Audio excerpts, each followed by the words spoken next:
Queridos, nós estamos estudando a epístola de Paulo aos Efésios e hoje nós chegamos ao capítulo 2. De acordo com a estrutura do texto, certamente nós entraremos hoje para uma segunda etapa dos nossos estudos. Isso porque do capítulo 1 para o capítulo 2, a ideia ou as ideias sofrem uma grande ruptura, um distanciamento.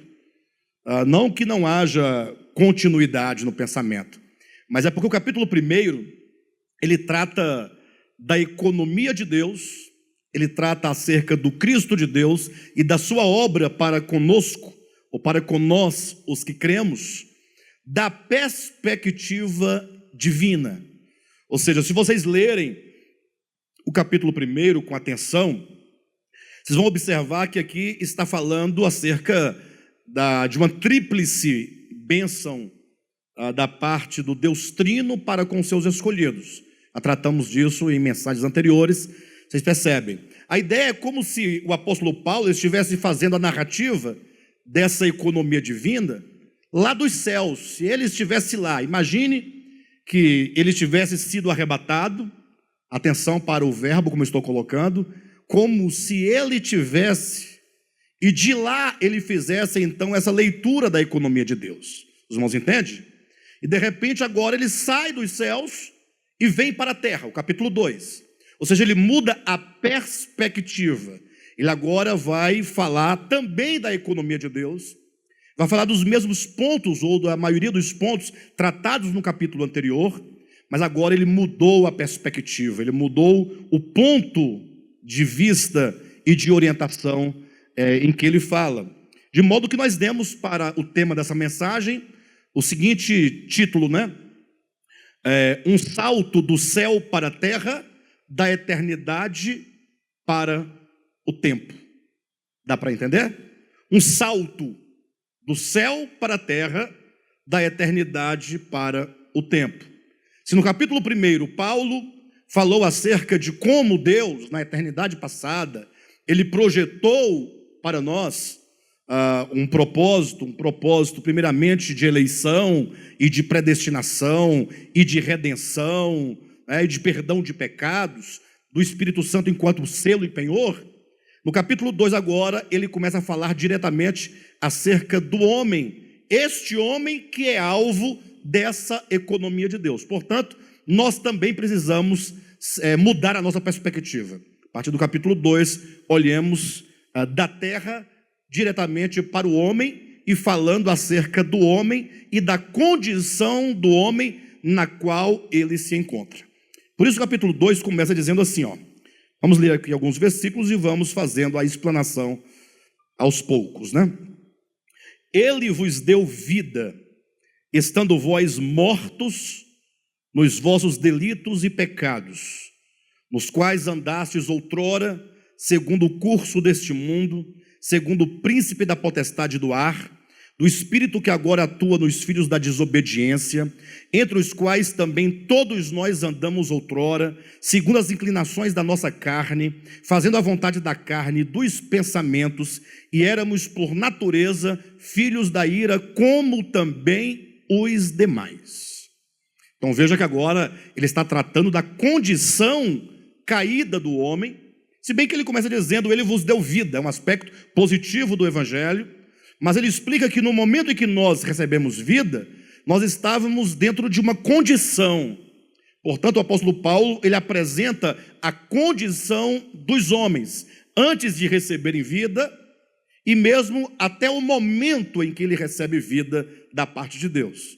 Ou seja, esse receber vida, certamente ele vos deu vida, esse aqui é o ponto inicial da conversão de uma pessoa. Seria o ponto inicial quando alguém começa a experimentar essas bênçãos de que Paulo fala no capítulo 3. Quando o propósito de Deus começa efetivamente a acontecer e a se cumprir no coração, na vida da pessoa que, tendo ouvido o evangelho e tendo dele também crido, né, essa pessoa agora se rende ao evangelho. Essa noite eu quero falar um pouco para os irmãos acerca da condição dos homens. Quero falar, portanto, essa noite um pouco sobre a condição do homem. Interessante que quando nós falamos de evangelho, e nós vemos muito isso acontecer quando você ouve alguém que prega o evangelho, ou gosta de anunciar o evangelho, seja em praça pública, seja como for, geralmente eles falam: olha, você é um pecador, Jesus morreu para te salvar, e Ele quer te levar para o céu, Ele quer te abençoar. Aí uma série de coisas positivas, né? E embora tudo isso tenha algum sentido e seja de certo modo verdadeiro, o apóstolo Paulo, ele tem o costume, pelo menos eu vejo aqui em Efésios e também em Romanos, quando ele vai anunciar o evangelho, ele costuma começar apresentando o aspecto negativo, que é o start para o começo do anúncio do evangelho. Ou seja, você não pode chegar para alguém e falar assim: olha, você precisa de salvação, você precisa de redenção. E a pessoa perguntaria: mas por quê? Eu teria que ser salvo de quê, por exemplo? Então, muita gente hoje em dia acaba se convertendo, entre aspas, a Cristo, a um suposto evangelho, a uma igreja evangélica, geralmente atraído por uma promoção ou por uma liquidação que costumam fazer. Ou seja, eles entendem que eles têm que oferecer um tanto de coisas, como emprego, cura do corpo, oferecer algum tipo de libertação de alguma perturbação mental, ou qualquer coisa, mas que não é exatamente a salvação daquilo de que o homem precisa de ser salvo. Então muitas pessoas acabam agregando a uma comunidade cristã ou evangélica, buscando ganhar alguma coisa da parte de Deus, ou até mesmo com medo de ir para o inferno, com medo de morrer, com medo do coronavírus, né? E agora começa: vai que eu morro e eu vou para o inferno. Então ela acaba movido por esse medo de um destino eterno, de uma eternidade no sofrimento, acaba supostamente se convertendo. Mas veja que não há verdadeira pregação do evangelho sem que haja uma declaração clara acerca da condição do homem na qual ele se encontra e o motivo por que Deus lhe oferece um salvador. Por que o homem precisa de salvação? Qual é a condição na qual o homem se encontra? Do que, de fato, ele precisa de ser liberto? São questões que nós temos que responder. A Bíblia nos dá a resposta para isso.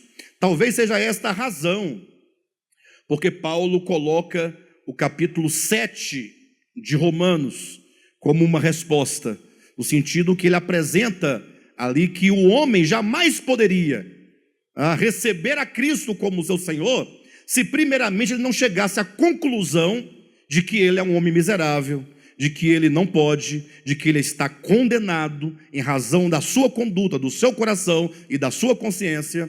De modo que quando nós lemos o capítulo 7, a demonstração do apóstolo Paulo é de que o homem, sob a lei, e por ser um transgressor da lei, por ser culpado em relação àquilo que ele pratica, aquilo que ele vive, então esse homem agora começa a tentar resolver o seu próprio problema.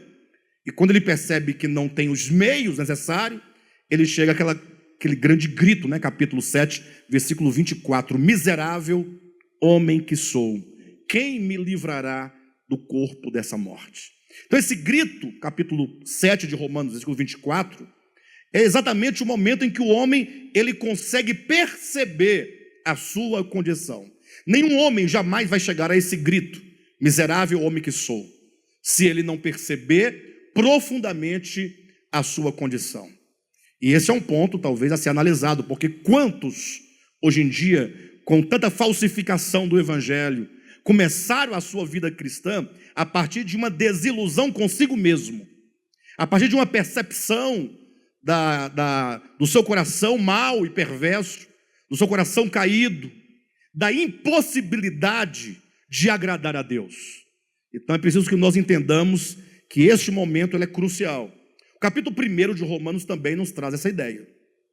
Vamos perceber que no capítulo 1, versículo 16 e 17, Paulo ele diz: olha, eu sou enviado para anunciar o evangelho, o qual é o poder de Deus para a salvação de todo aquele que crer. Ele dá o conceito de evangelho. Evangelho enquanto poder de Deus para a salvação de todo aquele que crê. O problema é que a pessoa fala assim, mas salvo por quê? Salvo de quê? Aí no versículo 18, portanto, ao invés de ele começar a desdobrar os aspectos do evangelho, não. Ele fala, a ira de Deus se revela do céu contra toda impiedade e perversão dos homens que detêm a verdade pela injustiça.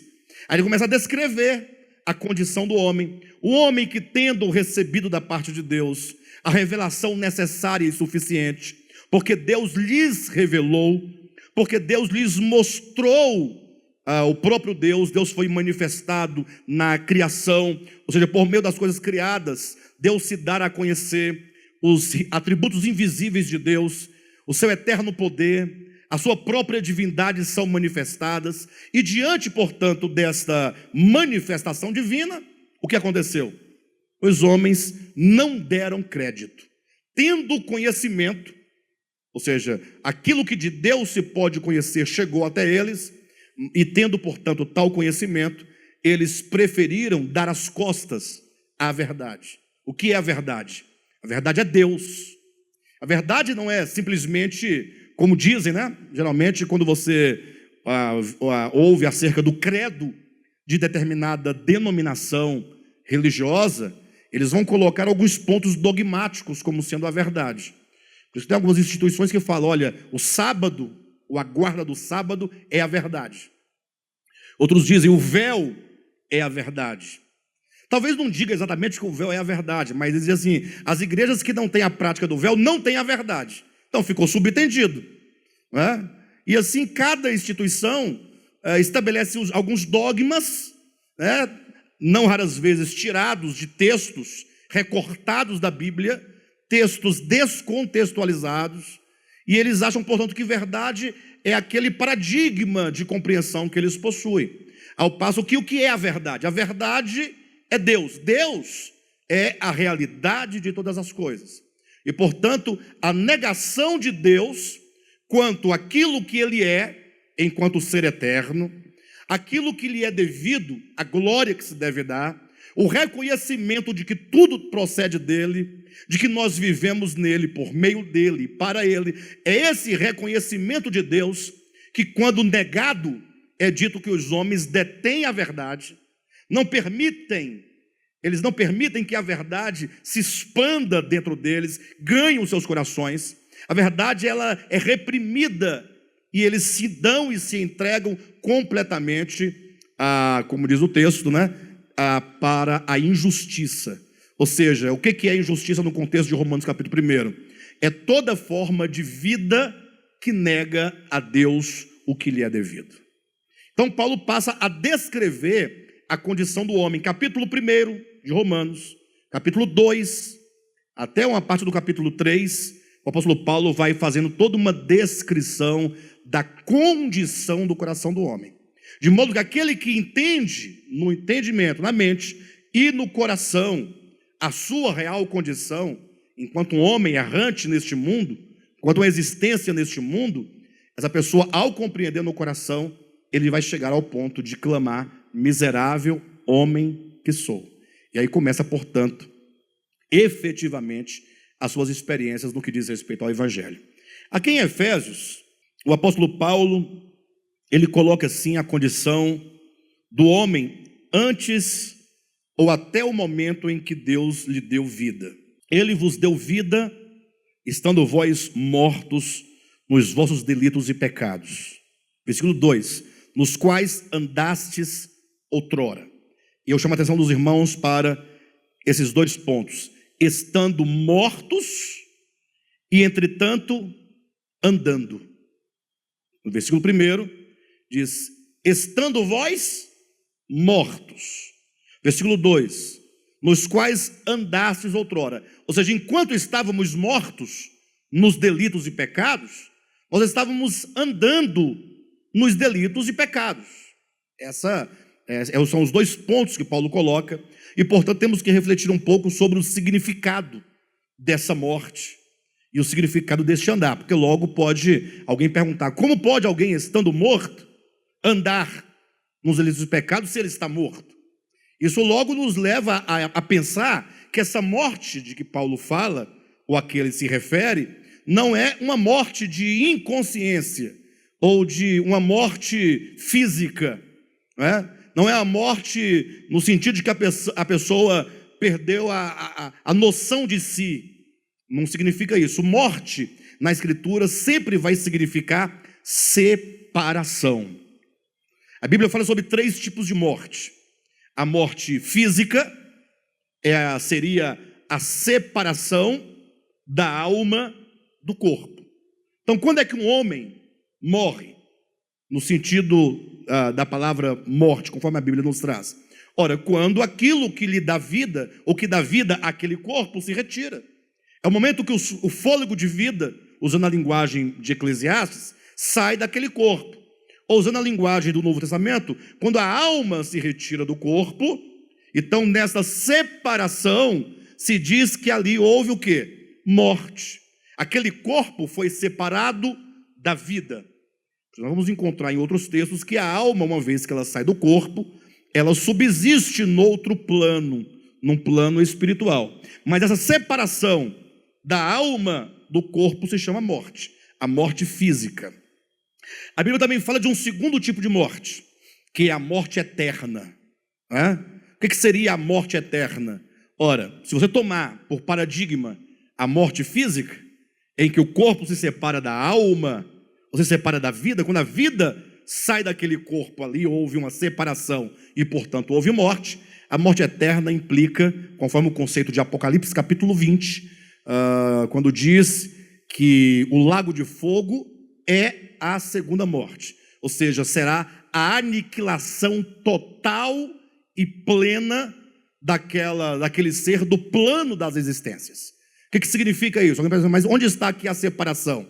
Ora, se nós entendemos que a vida não é algo que eu possuo de mim mesmo, e nem no sentido que cada um possui uma vida distinta, mas que a vida é o próprio Deus, vamos encontrar isso abundantemente no Novo Testamento, quando Cristo fala, eu sou o caminho, a verdade e a vida. Ele é a vida. 1 João capítulo 5, versículo 20, Cristo é a própria vida eterna. Então, ele próprio é chamado de o verbo da vida, a palavra da vida. E na simbologia bíblica, ele é a árvore da vida, ele é o pão da vida, ou seja, ele é a vida que faz existir todas as criaturas. Então, a morte eterna seria a separação eterna da vida que é Deus, daquela existência. Se entende que somente sofrerá a morte eterna aqueles que finalmente não desejarem nos seus corações viver por meio de Deus. Ou seja, é o grau de queda, é o grau de rebelião máxima, é o que Jesus vai chamar de pecado contra o Espírito Santo, é o que aos Hebreus capítulo 4, capítulo 6, vai chamar de apostasia, é quando o homem, ele rejeita plenamente a Deus, ou seja, ele está num estágio de ilusão tão profunda, ou melhor, tão profundo, estágio profundo de ilusão, que ele agora, ele acha que ele não depende de Deus, e mesmo no final de tudo, ele continuará a rejeitar a vida. Nesse caso, ele será banido da vida. Ou como que Deus dissesse, você pode ir, se você não quer viver pela vida, então você pode dela se separar. Seria a separação eterna dessa vida e, portanto, o que a Bíblia chama de morte eterna. Por isso que o Apocalipse vai dizer que essa morte eterna é o lago de fogo, que chama segunda morte. Porque a primeira é a separação da vida daquele corpo, mas não é uma separação eterna. Ao passo que a morte eterna, que é a segunda morte, é chamada de lago de fogo. O fogo aí implica o aniquilamento daquela criatura. Então há a primeira morte, morte física, separação. Há a morte eterna, que é a segunda morte, que é lago de fogo, que é a separação eterna daquela criatura de Deus que o faz viver. Mas há um terceiro tipo de morte, que é essa de que Paulo fala. Estando vós mortos nos delitos e pecados, ele vos deu vida. É a morte espiritual. Ou seja, no momento em que nós recebemos vida de Deus, no momento que o homem recebe vida de Deus, qual é a condição em que ele se encontra? Olha, ele não está morto fisicamente, nem está morto eternamente, ele está morto espiritualmente, que é separação de Deus. Nós já falamos aqui algumas vezes, há 3 nomes em Gênesis capítulo 1 até o capítulo 11, porque o capítulo 3, né, melhor dizendo, de Gênesis até o capítulo 11, mostra o homem que começou a cair ali em Adão e foi caindo em Caim, até cair finalmente em Nirode. Ou seja, é o homem que, primeiramente, ele está no estágio de ilusão, quando ele pensa que ele pode ser alguém sem Deus. A árvore do conhecimento do bem e do mal, ou melhor dizendo, comer da árvore do conhecimento, significa, no âmbito da revelação em Gênesis, que aquele homem, ele tomou daquele conhecimento, e agora, iludido por tal conhecimento, por ter o discernimento, por ser um ser inteligente acima dos seres infra-humanos, ele agora pensa que ele pode viver sem Deus. Você vai perceber isso no discurso, naquela conversa, naquele diálogo entre a mulher e a serpente, quando a serpente diz: não, é certo que você não morrerá. Ou seja, se você viver sem Deus, independentemente dele, viver por meio do conhecimento, porque você é capaz, você não vai morrer. E aí começa essa ilusão. E aqui o homem então se separa de Deus. Mas sempre é bom lembrar, porque a tradição e o costume é algo tão forte no meio cristão, que sempre tem que estar falando a mesma coisa para que nós possamos definitivamente nos livrar do grande engano que por muito tempo foi dito. As pessoas dizem que o homem está separado de Deus porque Deus não está nele. Por isso que eles dizem que quando a pessoa se converte a Deus, o Espírito de Deus vem habitar nele. Eu sei que há dezenas de textos no Novo Testamento que dizem isso, ou melhor, que dizem desta forma, melhor dizendo. Quando Cristo diz: olha, eu vou enviar o meu Espírito. Ora, se ele vai enviar, e o pior é que tem outro texto em João que diz que era necessário que Cristo subisse para que enviasse o seu Espírito, porque até aquele momento o Espírito não havia sido dado. São textos tão fortes na forma como é dito, que convence, não tem cabimento. Mas nós devemos ler a Escritura com bastante sabedoria e prudência e, sobretudo, bom senso. A Bíblia não pode ser uma colcha de retalhos, não pode ser uma contradição em si mesma. Se você partir do pressuposto, pense comigo, que Deus é o ser supremo, porque Ele tem atributos, porque Ele é aquilo que somente Ele é em si mesmo, porque tudo que existe não é em si mesmo, tudo que existe proveio de algo, saiu de algo, depende de algo.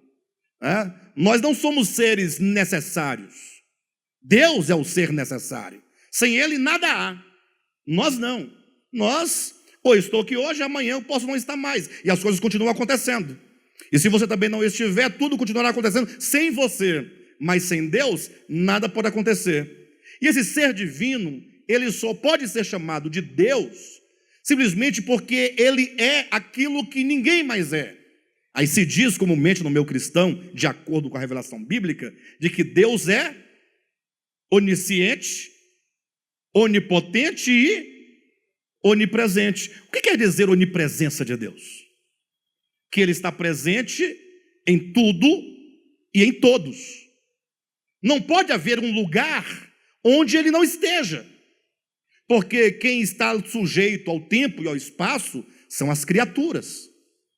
E para dizer que Cristo não está em mim, tampouco em outra pessoa, ou em tantas bilhões de pessoas sobre a terra, é negar a sua onipresença. E você falar em termos que o Espírito Santo virá, ou que vai vir do céu à terra, ou daqui para aí, você está falando de movimento. E o que é movimento? Senão uma relação de tempo e espaço. Ou seja, eu estou no ponto A e preciso chegar onde eu não estou, no ponto B. E há, portanto, uma distância entre o ponto A e o ponto B. Então, o caminhar de um ponto a outro seria um movimento. Então, não se pode falar de modo absoluto que Deus vem, ou que Deus vai, ou que Deus não está, porque isso é negar a sua onipresença. Alguém pode perguntar, pastor, mas por que a Bíblia usa essa linguagem então? Olha, a Bíblia, ela não é um livro de Deus, ele é um livro do homem. É de Deus no sentido da sua inspiração, mas é um livro humano. Não pense que no céu tem Bíblia, né? Os anjos, chegou o momento de lermos a Bíblia, cada anjo pega a sua Bíblia. Aí o anjo pergunta, qual a versão que eu vou usar? Não, isso não existe. A Bíblia é para nós, e portanto ela vai usar sempre uma linguagem humana, que é para humanos que ela foi escrita. E como toda a nossa perspectiva é espaço-temporal, assim ela diz. Mas o fato é que nós precisamos entender que quando diz que o homem, ele se separa de Deus, ou está separado de Deus, significa que ele se separou de Deus na sua consciência e no seu coração. Não é Deus que sai do homem, ou o homem que sai de Deus em termos geográficos. Até porque isso é impossível. Eu posso demonstrar aos irmãos. Pense você no Salmo 139. O que Davi, mesmo no Antigo Testamento, já falava. Senhor, para onde eu fugirei do teu espírito? Como é que eu posso fugir? Porque o Senhor me cerca por detrás e por diante. Eu ainda estava na minha condição de substância informe. O Senhor já conhecia todo o meu ser. Ou seja, eu estou permeado da sua presença. Se eu subo a mais alta montanha, lá tu estás. Se eu desço a mais profundo do abismo, lá tu estás. Ou seja, eu não posso sair da tua presença. Não tem como eu me retirar de ti. E o que Paulo diz em Atos capítulo 17, versículo 28. Que nós vivemos nele. Que nós nos movemos nele. Que nós existimos nele. Como pode alguém que se move, vive e existe em Deus se retirar de Deus? Não chega a ser um absurdo? Vocês entendem que tem esse paradoxo? Uma coisa é a declaração da verdade, de que nós vivemos nele. Outra coisa é a linguagem que a Bíblia usa para se referir a um fato espiritual. Um fato que acontece na nossa psique. Um fato que acontece nas nossas emoções, no nosso coração. Para vocês entenderem o que eu estou dizendo, pense você num relacionamento conjugal. Vou colocar aqui um exemplo muito básico. Nem chega a explicar exatamente o problema do pecado do homem. Mas dá para os irmãos entenderem alguma coisa, no sentido que eu quero dizer. Então imagine você que um relacionamento conjugal em que sofre uma crise conjugal. E por motivos diversos, que não nos importa agora, esse casal vive na mesma casa. Só que eles vivem inimigos. Uma inimizade no coração. Uma aversão um pelo outro no coração. Não se pode dizer categoricamente, sem medo de errar, que essas pessoas estão separadas uma das outras. Mas não é separada no sentido da mesma casa, do estado da casa, do país, mas os corações estão distantes. É quando no coração não há lugar para o outro, embora ambos estejam vivendo debaixo do mesmo teto. Esse é um exemplo muito simples, né? Chega a ser simplório, mas nós vamos entenderem que essa separação do homem, portanto, quando diz, estando vós mortos, quer dizer que o homem, depois de criado, quando chegou ao estágio de consciência de si mesmo, quando chegou ao estágio de inteligência, ele se separa de Deus no seu coração. Né? Seria basicamente o que está lá em Gênesis, capítulo 4, versículo 16. Olha como nós devemos entender a Bíblia com olhos bastante espirituais. Está dito assim, saiu Caim, ou apartou-se Caim da presença de Deus e foi habitar numa terra chamada Nod. E pergunto, como alguém pode se apartar da presença de Deus? Eu poderia me apartar da presença de alguém que é tão limitada quanto a mim, não é? Mas Deus, se Caim sai de um certo lugar e vai para Nod, Deus não está em Nod? Evidentemente que Deus está em Nod. Então esse apartar-se é uma questão do coração. É quando a pessoa decide no seu coração, isso movido por uma ilusão, decide nos seus pensamentos no sentido que ele se considera capaz de si mesmo de viver sem Deus. Essa separação, portanto, se dá no coração e na sua consciência, o que a Bíblia chama de morte. É a morte espiritual. Isso poderia ser ilustrado no caso da parábola do filho pródigo. Quando o filho pródigo, ou antes de ser pródigo, mas quando aquele filho mais moço, ele decide no seu coração: vou morar numa terra distante. E hoje a parábola era construída para você entender o significado profundo do que ela quer ensinar. Aquele filho foi. Mas eu pergunto, ele levou o pai consigo ou não levou? No seu DNA, no seu sangue. Mas ele levou o pai consigo no coração? Então vocês veem a diferença? Essa é a relação. E é isso que nós devemos pensar. Infelizmente, a maioria dos leitores bíblicos, ou da Bíblia, a maioria dos cristãos, eles leem a Bíblia e não discernem essas nuances de sentido, porque se apegam à letra e à imediatice do texto. Enfim, então essa era a condição do homem. Um homem totalmente iludido. Um homem separado de Deus, um homem alheio, Efésios capítulo 4, versículo 17, alheio à vida de Deus, totalmente vivendo por si mesmo e para si mesmo. Este homem nunca poderá ser um homem feliz. Se a felicidade é tudo que o homem procura, porque tudo que o homem realiza, em todos os âmbitos da sua existência, é procurando a felicidade. O homem se casa pela felicidade, trabalha por causa da felicidade. Tudo que ele realiza, que ele constrói, que ele planta, que ele adquire, é em busca de uma satisfação. E que seja uma satisfação perene, um gozo constante. Só que o homem, quando ele busca a sua satisfação em qualquer coisa que não seja Deus, ele nunca será pleno. Porque o homem foi criado para Deus. Deus é a plenitude de tudo. Se Deus é a plenitude de todas as coisas, Deus é a plenitude do homem. Para o homem ser pleno, ele terá que ter tal plenitude no seu coração. Por isso que os homens, eles determinam a sua vida, dizendo assim: olha, eu vou estudar, vou batalhar, e aí eu vou ter um bom emprego, e eu vou poder, então, ficar tranquilo. Então, ele começa a se dar para o estudo. O estudo é coisa boa, não é coisa ruim. Estou falando de quando você tem um propósito. Você pensa que quando alcançar tal propósito, você então vai estar bem. Aí você então conclui o ensino médio, conclui uma faculdade, você percebe que isso não te dá muita coisa. Você fala: não, tem que estudar mais. Fazer um mestrado e um doutorado.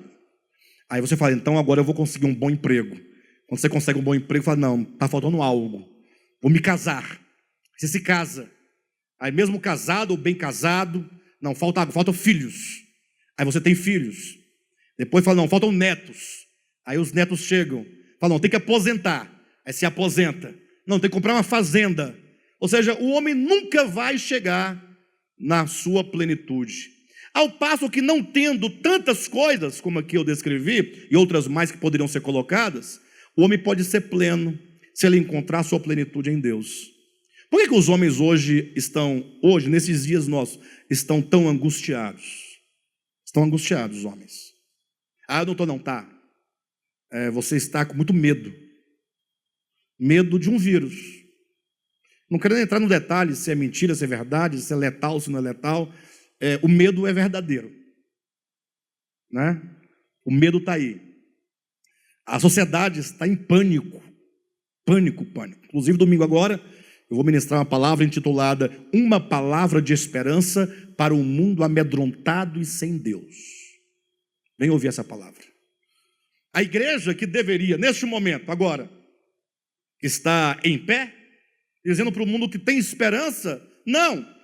Ela está correndo do vírus, com medo do vírus, está se trancando, não fala com ninguém, não cumprimenta ninguém, não congrega. Pastor, mas nós não temos que tomar nossas medidas? Temos. Mas o problema não são as medidas que são necessárias. Até porque o que a Bíblia diz? Se Deus não guardar a casa, em vão vigia a sentinela. Deus guarda, mas tem a sentinela. Então nós temos a parte. Um problema que eu falei é do medo. Medo de morrer. Imagina só. Medo do desconhecido. A igreja que precisaria estar dizendo para o povo que tem que ter esperança e que tem que se voltar para a fonte da vida. Ela também está com medo. Todo mundo com medo de tudo. Tudo isso implica um grande desconhecimento. E o pior é que a igreja que diz que Deus cura paralítico, cura cego, ressuscita mortos. Tem um paradoxo não aí, não? Tem ou não tem? Porque Deus ressuscita e vai acontecer, quando vai, acabou tudo, todo mundo correndo. É uma fé muito frouxa. Né? Não é que nós vamos andar por aí. Quantos cultos de cura divina. Mas o homem, ele está assim assustado, com muito medo. Isso é desconhecimento da verdade. Isso é desconhecimento de Deus. Então a condição do homem é uma condição daqueles que não conhecem a Deus.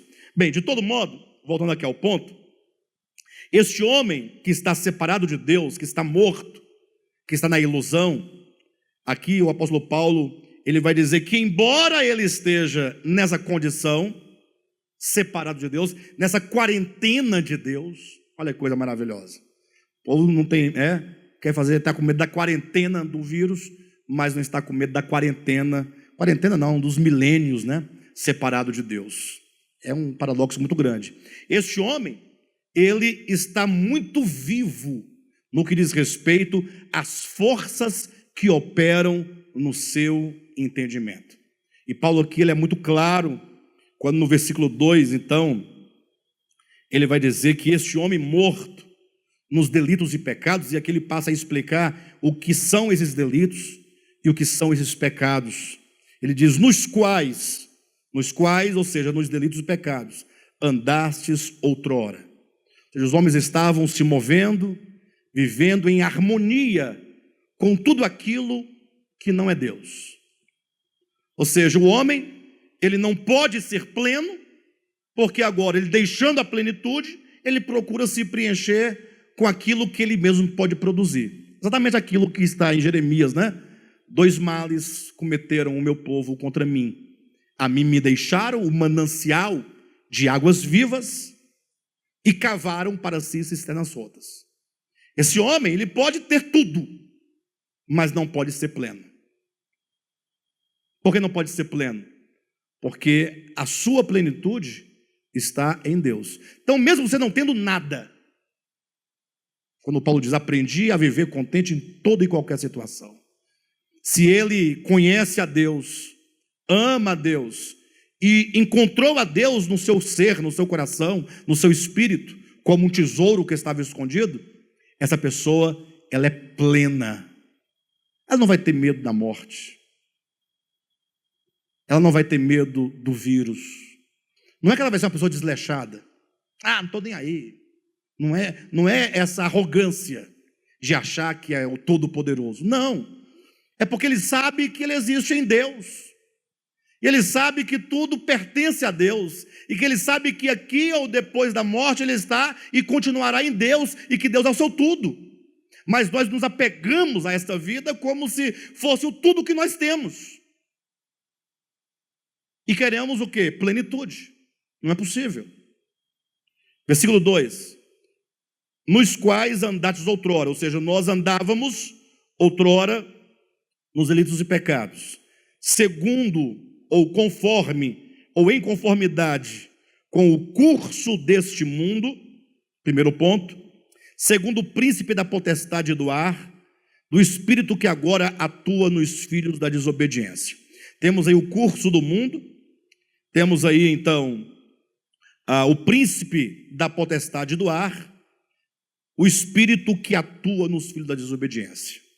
Como pode ser isso? Nós temos nos dedicado a compreender, já há alguns anos para cá, como podem ser esses fenômenos que a Bíblia fala.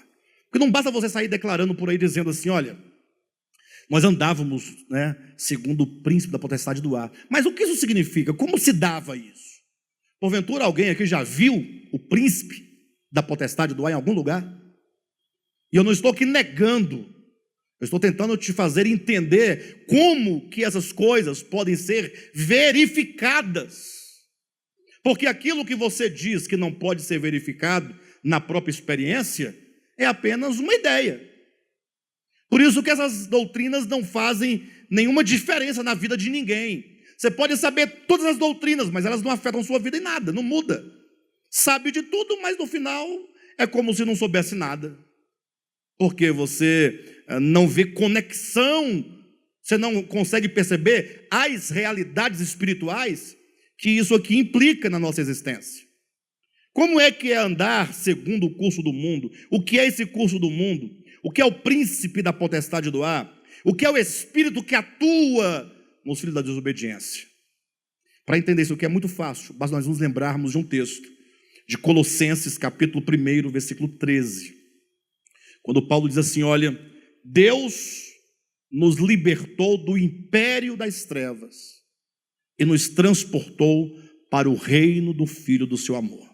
Este é um ponto que eu penso que todos devemos entender. Vou repetir. Os crentes confessam. Deus nos libertou do império das trevas e nos transportou para o reino do Filho do seu amor. Sim, essa é uma verdade, mas como é isso? Não, nós estamos libertos. Ah, você está liberto do império das trevas? Ah, o que isso significa? Que macumba não pega em você? Que olho gordo não pega em você? Olha, macumba não pega em ninguém que não acredita. Nem olho gordo, nem nada disso. A questão é, quando diz, Deus nos libertou do império das trevas. A palavra império, exousia, no grego, significa influência. Ou seja, é uma influência que as trevas, é o império das trevas, é a influência das trevas, é a influência que o engano exerce na sua mente, no seu coração. Aqui fala de pessoas que estão totalmente de acordo com as trevas, com a ignorância, com a mentira. Mas tem razão que Cristo diz, e conhecereis a verdade, e a verdade vos libertará. Ora, se eu só sou liberto quando eu conheço a verdade, o que me aprisiona? A mentira. O que é a mentira, senão o engano? O que é o engano, senão as trevas? Então, a mentira, o engano, as trevas exercem forte influência sobre nós. Na verdade, nós somos todo influenciado. Tudo que somos, nós sofremos influência. Seja das trevas, seja da luz, seja do engano, da mentira, seja da verdade. Aquilo que nós somos é uma constituição, e essa constituição é uma influência sobre nós. Quando diz, nos quais andastes outrora, segundo o curso deste mundo, quer dizer que esse mundo tem um curso. A palavra curso aqui dá a ideia do leito de um rio. Ora, tudo que está naquele leito segue numa mesma direção, no mesmo sentido, buscando um único alvo, um único objetivo, o que significa que tudo que há no mundo, espiritualmente falando, está seduzido pelo quê?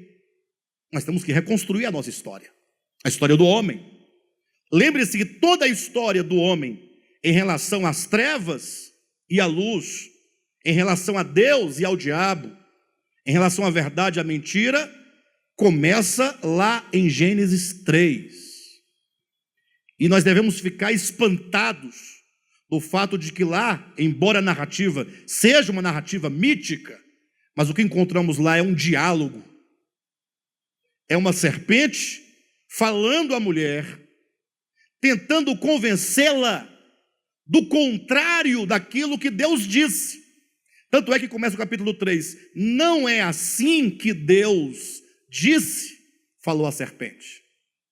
E aí a serpente dá a versão dela acerca do que Deus teria dito. E Eva então continua ali no diálogo, também dá a sua versão acerca do que Deus disse. Dá um embate de ideias, de pensamento. E aí a serpente, não podendo distorcer, ou torcer, como você queira, o sentido do que Deus disse, chegou a negar o que Deus disse. Esse é o caminho do engano. Primeiramente, você quer enganar? Distorça as palavras. Modifique o sentido das palavras. Schopenhauer foi o mestre dessa arte, que escreveu um livro inteiro, A Arte de Enganar, né? Você quer vencer um debate? Então, distorça as palavras do seu opositor. Repita o que ele está dizendo, mas modifique o sentido. Você vai desestabilizá-lo. Você vai confundi-lo. Ele colocou mais de 100 princípios como vencer o seu oponente num enfrentamento, num debate. Quer dizer, é muita perversidade de pensamento. Lógico que quando você está lidando com um filósofo, você jamais pode confundir o que ele está dizendo com a pessoa dele. Assim como quando você lê um poeta, não confunda, porque ali ele está apresentando uma ideia que no final ele pode estar querendo apenas dizer: isso é o que fazem quando querem enganar. Não necessariamente ele está dizendo que isso é ético, que isso é moral, que isso é bom, que isso é divino, nada disso. Temos que tomar cuidado com as leituras, porque nem sempre a intenção de quem diz é aquela que se compreende na leitura imediata. De todo modo, o caminho é: a serpente primeiramente distorce o sentido, né? Deus havia dito: de toda árvore do jardim comerás livremente. Pode comer de tudo, mas da árvore do conhecimento do bem e do mal, não. Ou seja, você pode viver de tudo isso aí, mas você não pode viver pelo conhecimento. Conhecimento, quando não é dosado com o que é divino, ele te torna orgulhoso. É o que Paulo diz em 1 Coríntios capítulo 8. Diz que o amor edifica e o saber, o conhecimento, ensoberbece. Então ele distorceu o sentido. O diabo falou, a serpente disse: não foi assim que Deus disse, não comerás de toda árvore. Deus disse: de toda árvore comereis. Ela disse: de toda árvore não comereis. Só mudou a ordem. Aí a mulher disse: não foi assim. Deus disse que nós podemos comer de todas as árvores. Da árvore do conhecimento, entretanto, não podemos nem tocar e nem comer. Me parece aqui, na primeira leitura, que a mulher já estava sendo seduzida pelo engano, uma vez que ela altera um pouquinho o falar divino, que não consta: não toqueis. Quando o inimigo ele percebe que ele não consegue por meio da distorção, aí ele vai por meio da negação. A mulher disse: porque senão morreremos. A serpente disse: é certo que não morrereis. Olha o texto: vendo a mulher que a árvore era boa, agradável à vista, boa para dar entendimento. Esse vendo mostra um processo de sedução. Como que a serpente caída, rasteira, já estava influenciando a sua mente e o seu coração. A ideia que o texto nos apresenta é muito clara. Em nenhum momento houve ali uma tentativa de obrigar pela força que a mulher se voltasse contra Deus. Não é usado isso. Mas ali toda a queda acontece por meio de um diálogo, por meio de um discurso, por meio de torcer as palavras, de negar, para gerar na mulher, agora, sob essa influência das palavras, um posicionamento ante Deus. A palavra império quer dizer as influências que são exercidas. Não confunda exousia com o dunamis, né? O dunamis, que seria um poder de dinamite, um poder de explosão. Ou seja, não é uma força que te obriga a algo, mas é uma influência. E toda influência é sutil. Então, reconstruindo a história da queda do homem, e lendo aqui em Efésios capítulo 2, fica claro que esse curso do mundo fala de um segmento, de uma direção, de um fluxo natural de todos aqueles que estão sob aquela força de influência da mentira.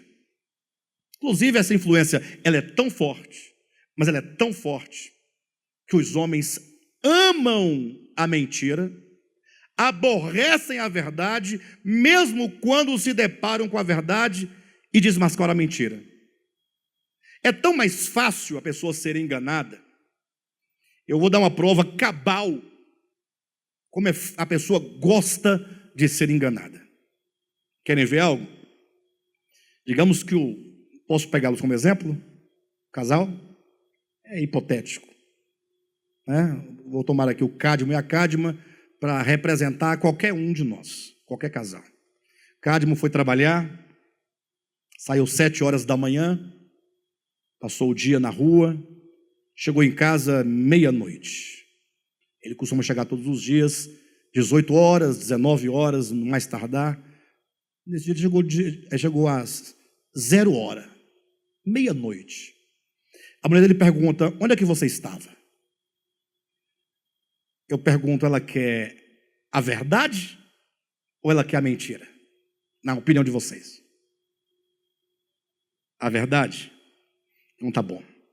A verdade. Vamos dizer que o Cadmo vai mentir. Não, me envolvi, tive um problema lá com uns créditos que eu tinha que receber com a pessoa me enrolou e depois a máquina deu problema. Ficamos até agora tentando resolver o problema e não consegui. Seria isso uma suposta mentira. Isso que é hipotético. A Cadma se dá por satisfeita ou não? Hã? Não, se dá por satisfeita. Ela confia nele. É hipotético. Tá bom, ele está mentindo, mas ela sabe que é mentira? Ela não sabe. Ela vai fazer o quê? Vai brigar? Vai querer tirar as provas? Quem era essa pessoa? Chama essa pessoa aqui agora. Quem faz isso já tem um problema. Dentro de um casamento normal, que está equilibrado, não, tudo bem. Coitado do meu marido, vou preparar uma janta para você, vai tomar seu banho, eu estou arrumando aqui. Coitado do bichinho, trabalhou muito, só que ele estaria mentindo. Vamos pensar hipoteticamente. Mas digamos que ele fale a verdade. Olha, eu estava saindo, né? Me encontrei com uma amiga da faculdade, não havia há 10 anos. E aí, papo vem, conversando, colocando o papo em dia, tanta conversa. Paramos num barzinho para tomar um chopp, ficamos aí tomando chopp, não aconteceu nada não, mas ficamos até agora meia-noite. Ele teria falado a verdade. Vai ter problema? Vai ter problema? E se não tivesse falado a verdade, daria problema? Agora imagine se fosse outra coisa. Imagine que fosse outra coisa, ele pedisse perdão encarecidamente.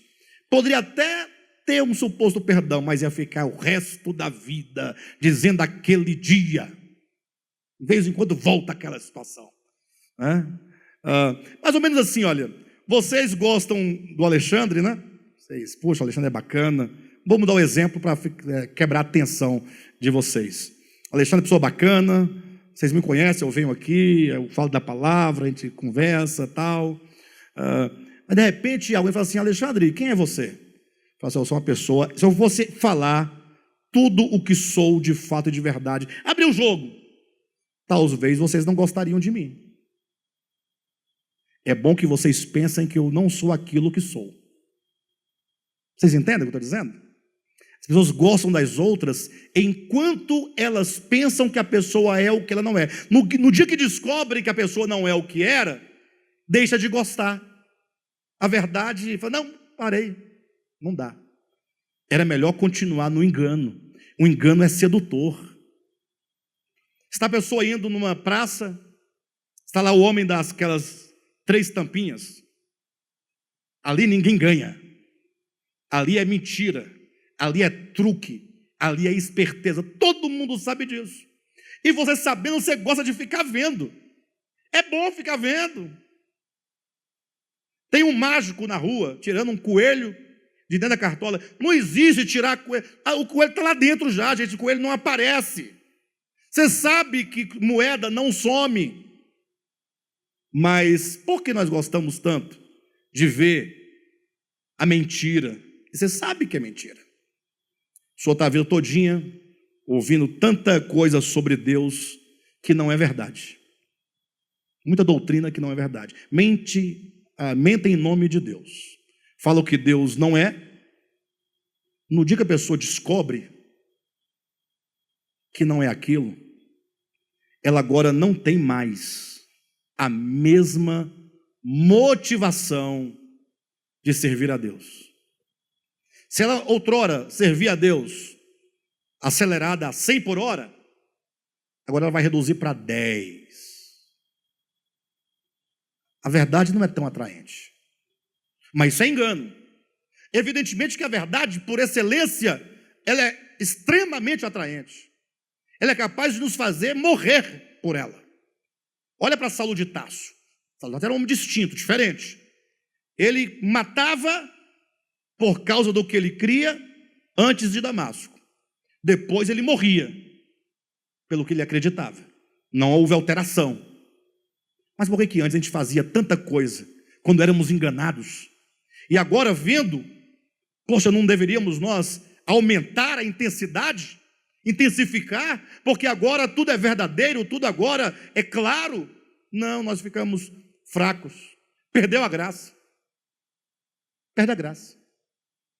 Isso é muito complicado. Isso é a sedução. Isso é influência. A influência que a mentira exerce sobre a nossa mente. Então imagine vocês quando diz: nos quais andastes outrora, segundo o curso deste mundo, segundo o príncipe da potestade do ar, do espírito que agora atua nos filhos da desobediência. Ou seja, há uma atuação. Que atuação é essa? Não é possessão, é influência.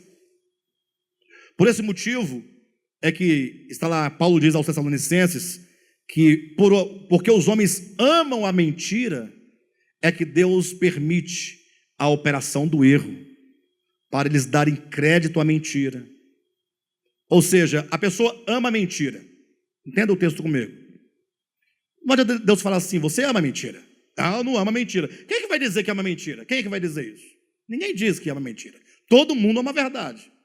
Então, para Deus demonstrar essa falta de amor pela verdade, Ele permite a operação do erro. Para quê? Para que você que ama o erro, dê crédito a ele, e ao dar crédito você exponha, portanto, a sua falta de amor pela verdade e o seu amor pelo engano. Quando isso é manifestado, agora surge a base para o juízo. O juízo, certamente, é aquilo que fica evidente.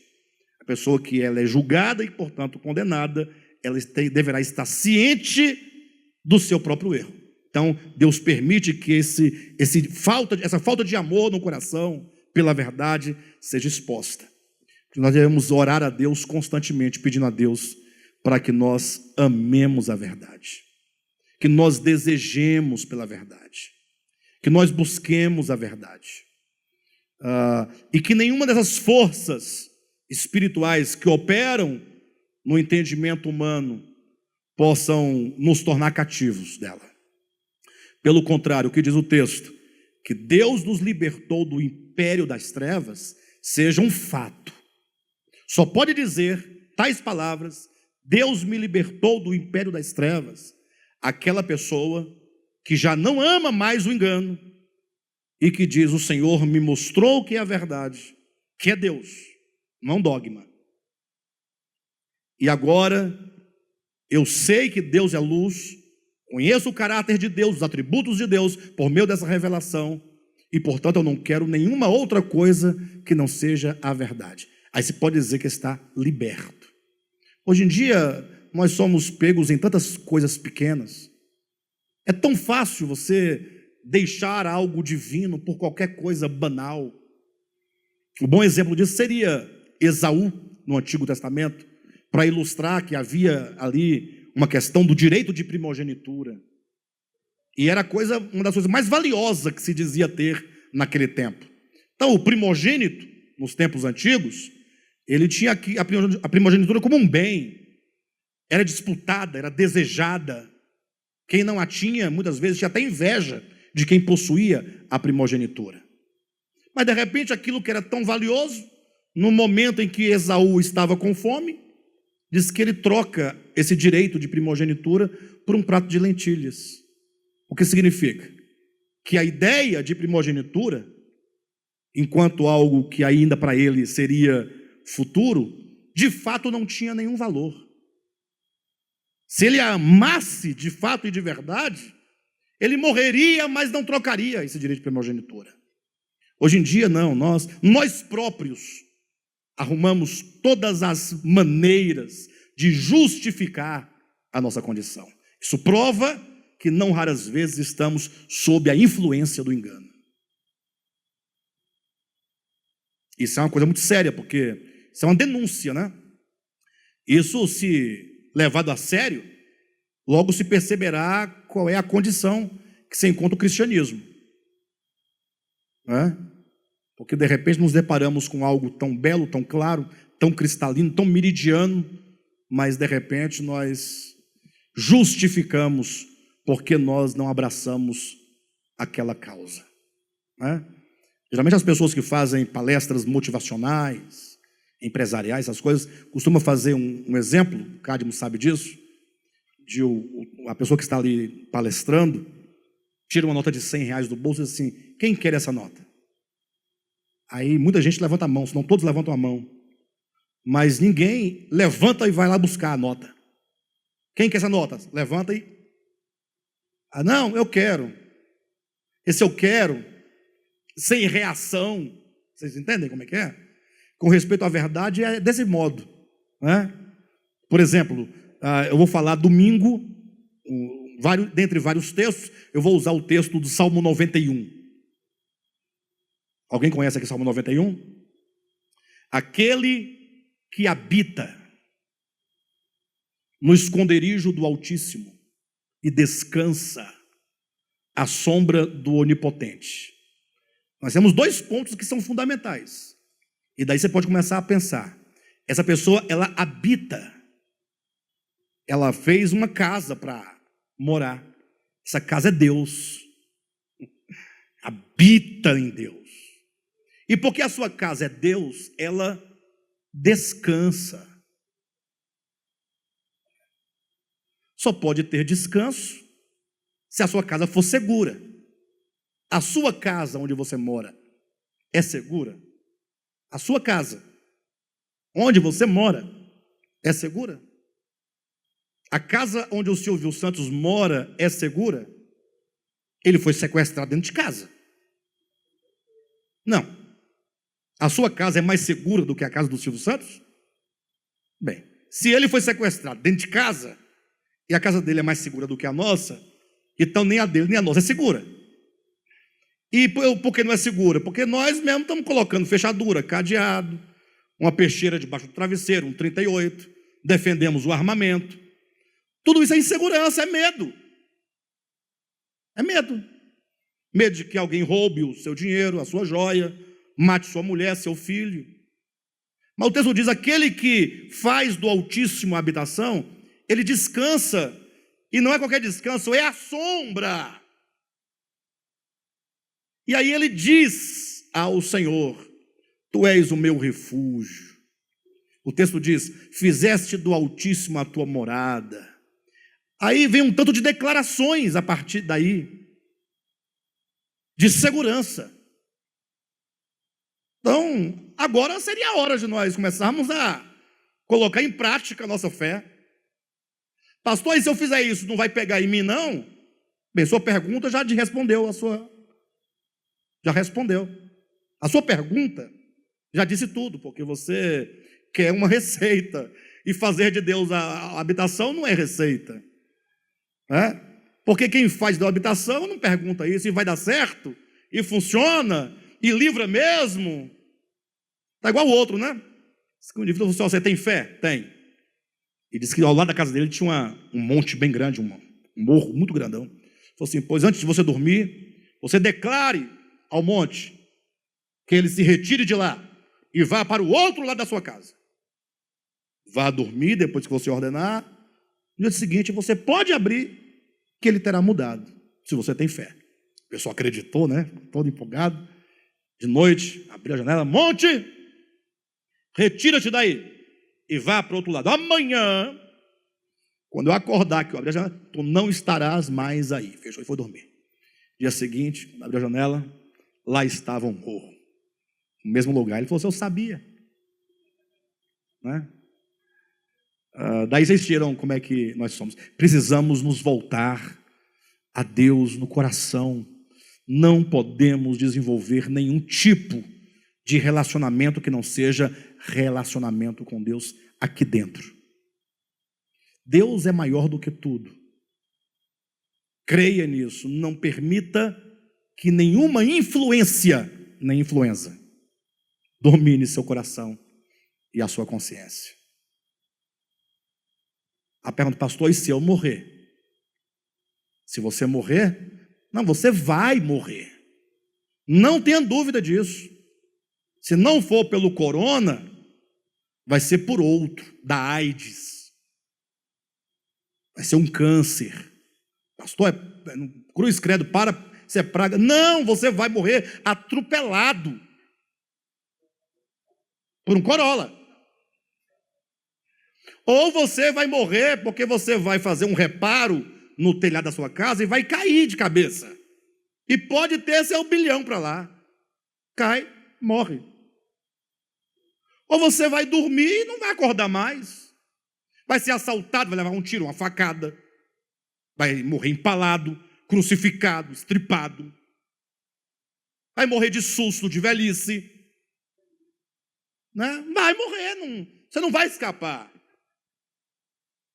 Né? Vamos confiar em Deus. Ele é maior. Tome todos os seus cuidados possíveis, lave sua mão, né? Passa o seu álcool em gel. Tá certo, tem que fazer isso mesmo. Evitar o que pode ser evitado, mas não perca sua confiança nele. Amém, queridos? Bem, estamos falando da influência, né? O pecado enquanto uma influência nas nossas mentes. Semana que vem eu vou prosseguir falando sobre a condição do homem, como ele vivia sem Deus antes de ser ou começar o processo de regeneração. Tá bom?